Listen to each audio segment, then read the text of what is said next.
Yeah, it's after 10 o'clock. Let's go ahead.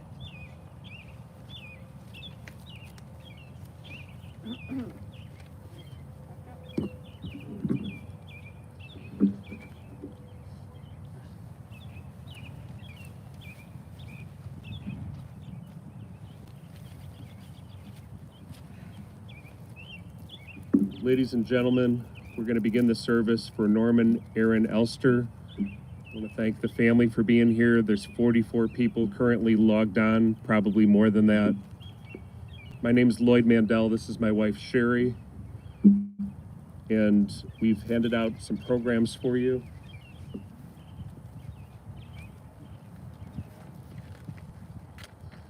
Begin the service with the 23rd Psalm.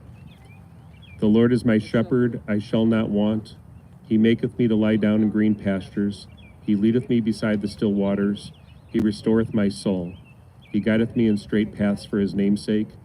Yea, though I walk through the valley of the shadow of death, I will fear no evil, for thou art with me. Thy rod and thy staff, they comfort me. Thou preparest a table before me in the presence of mine enemies. Thou hast anointed my head with oil, my cup runneth over. Surely goodness and mercy shall follow me all the days of my life, and I shall dwell in the house of the Lord forever.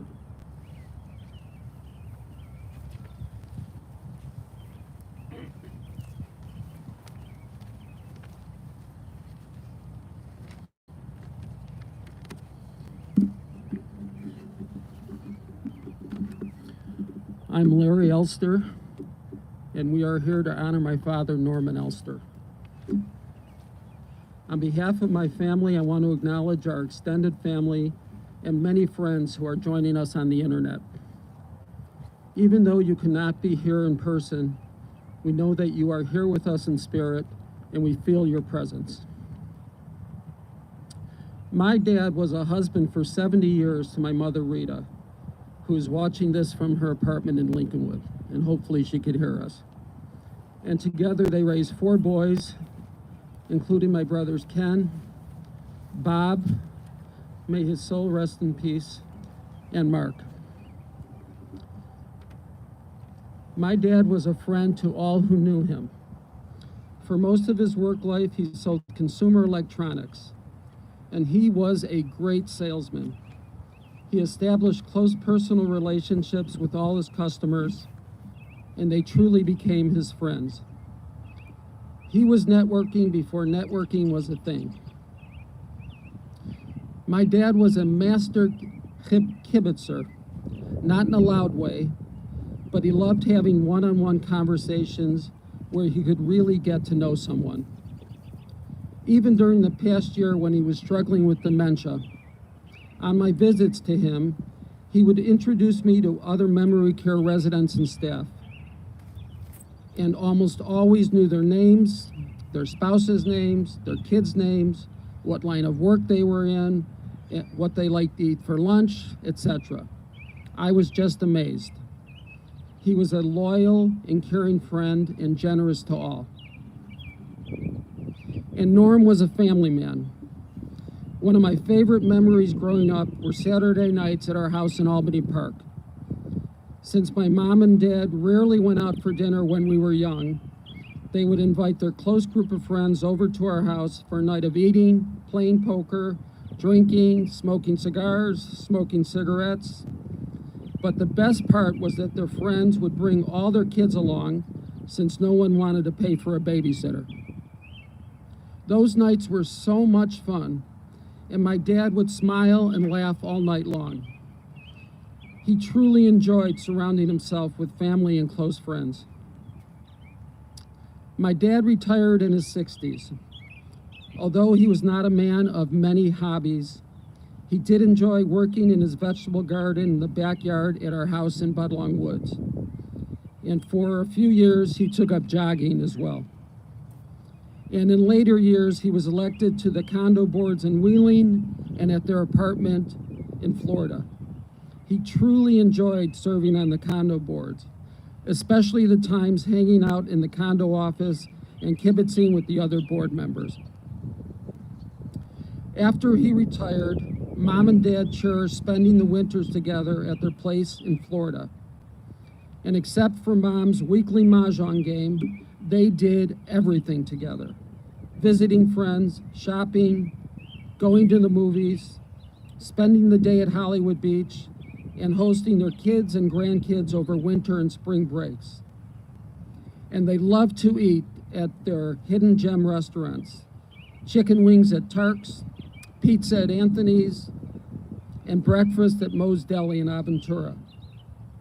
And on the weekends, they love to stroll through the aisles at the Hollywood Flea Market, snapping up items like a dozen pairs of tube socks, not because they needed them, but because they were such a good bargain.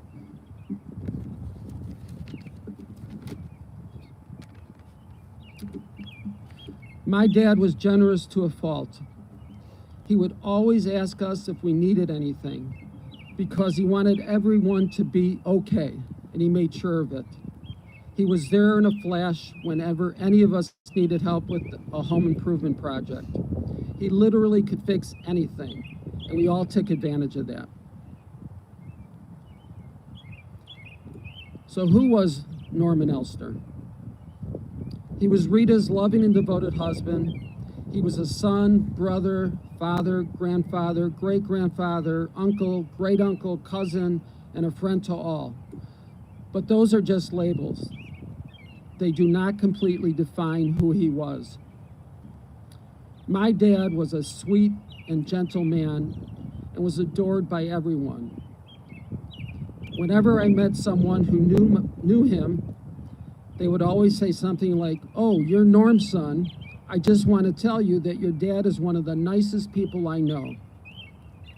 And I knew they meant it because it was true.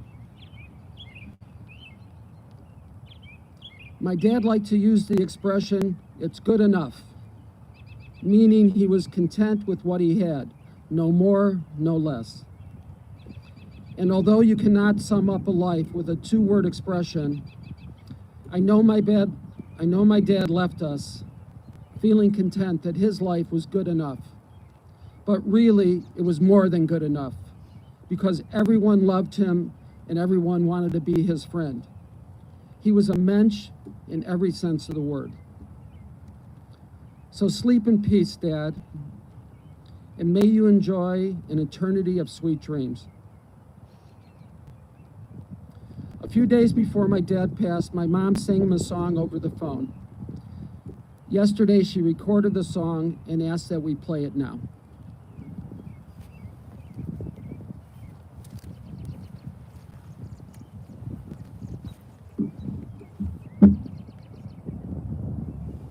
Is it on?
I'm so lonely and blue when I'm without you.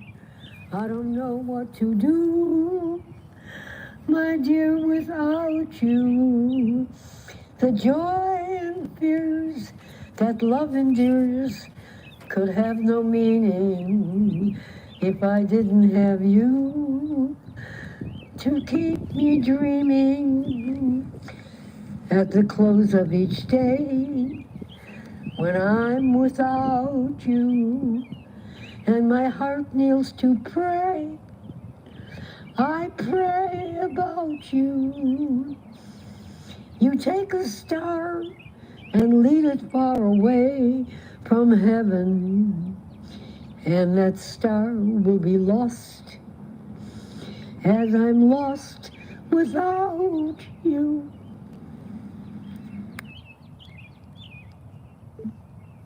Thank you.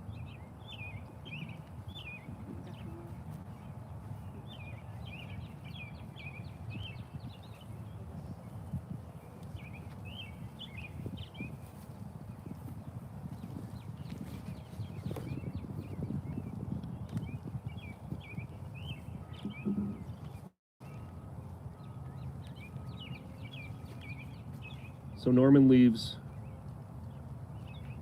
a family that adored him and unfortunately can't maybe give him the type of funeral they would have liked to at the moment.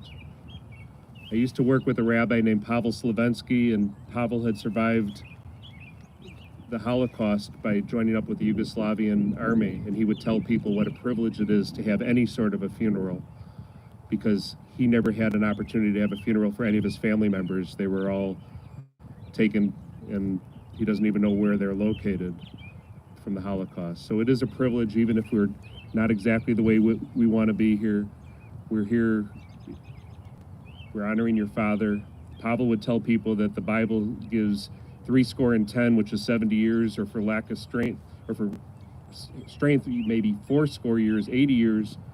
And your father, who I think you said used to smoke, made it 91 years, and smoking didn't get him, something that none of us could have ever imagined did. And Pavel used to recite a poem, and I've actually memorized it. I think if your dad was here today, maybe he might say the following: "Shed not too many tears when I shall leave, especially you with whom I've smiled. I would not have you sorrowful or sad, but joyfully recall the glorious companionship we've had, and thank God for it all. Say not that I have died, that this is death. Say that I enjoyed each mortal breath. My life was blessed in giving, my life was blessed in living. At times life was a challenge, but I was happy so to live. My life's work was well done, my life's road was well run, and my life's crown was well won. But now I need to rest. Rest in everlasting peace, Norman Elster. May the Lord our God watch over your soul forever and ever." There's two prayers that are said at every Jewish funeral. The first is Alma L'Rachamim. I'll start that in Hebrew and then recite it in English. You have that with you. And that'll be followed by the Kaddish. Alma L'Rachamim, Shochem B'Ramim. Compassionate God, eternal spirit of the universe, grant perfect rest in your sheltering presence to Norman Aaron Elster, who has gone into eternity. O God of mercy, let him find refuge in your eternal presence, and let his soul be bound up in the bond of everlasting life. God is his inheritance. May he rest in peace, and let us say amen. In the Kaddish in the back, Yiskadal v'yit Kadash Shmei Rabbah Diavrak Kirusei v'yamlich Malkusei v'chayachon v'yamachon v'chayei d'chol Beit Yisrael v'agalah u'vizman kari v'yimru Amen. Yehei Shmei Rabbah Mevarak le'olam alamei amaya Yit Barak v'yishtabak v'yit Pra'ar v'yit Ramam v'yit Nasei v'yit Hadar v'yit Haleh v'yit Halal Shmei d'Kudashah B'rachu le'elam and kol Berchata v'shirata Tushbechata v'nekamata damiran b'yama v'imru amen. Yehesh shlam rabba min shemaya v'chaim aleinu v'al kol Yisrael v'imru amen.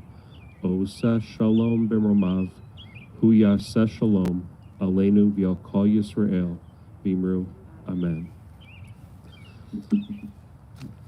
Now, as we conclude the funeral, I've given ribbons to the children. If you'll repeat after me and make a tear in your ribbons, you hold the two corners and you pull them up. And also if you'll tear one of the ribbons that I gave you for your mother and say, Baruch atah Adonai Eloheinu melech ha'olam dayan ha'emet. Blessed art thou, the Lord our God, the judge of truth. Amen.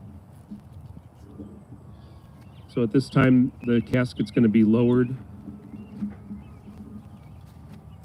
I have a little bit of earth from Israel that we can place on the casket. I'm going to ask just the children to do this, and there's not going to be any additional shoveling available because of what's happening with the virus.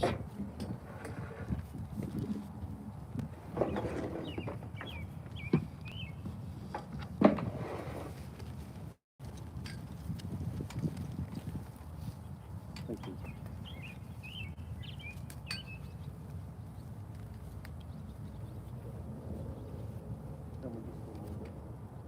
You want to just sprinkle a little into the Star of David?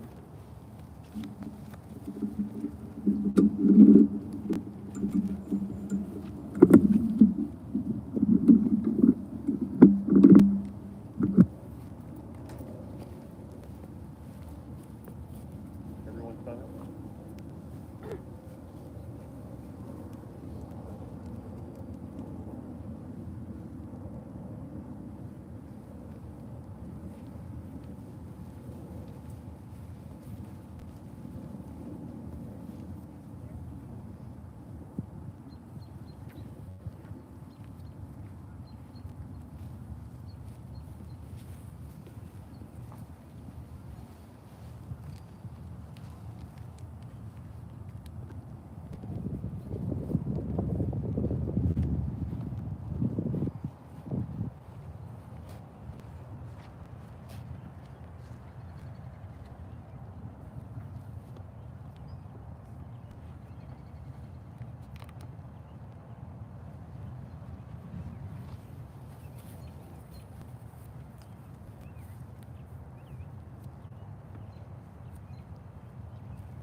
Might comfort you to know that there are now 50 people signed in, plus however many people are at each of the sign-in watching your dad's film.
There is some more earth in that bag. If anybody feels like they really want to put a little in, just please make sure you're wearing gloves.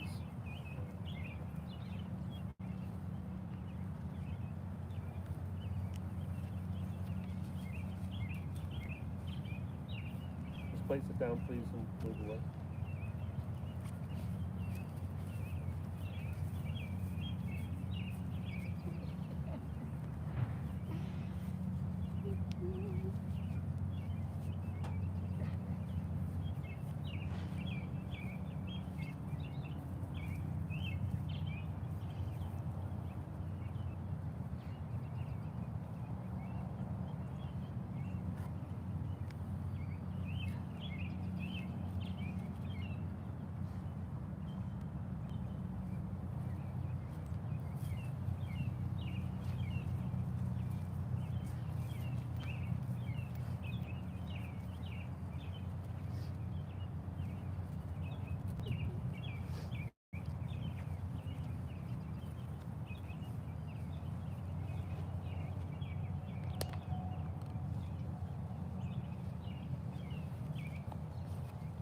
You want to stay while they put the earth in?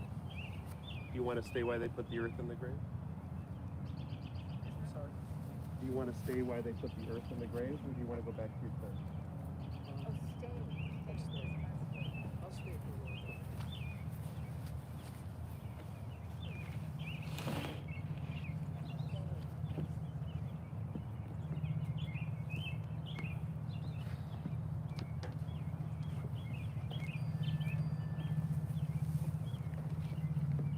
Go ahead and place it in the grave. It is Hebrew on it, so it should be buried.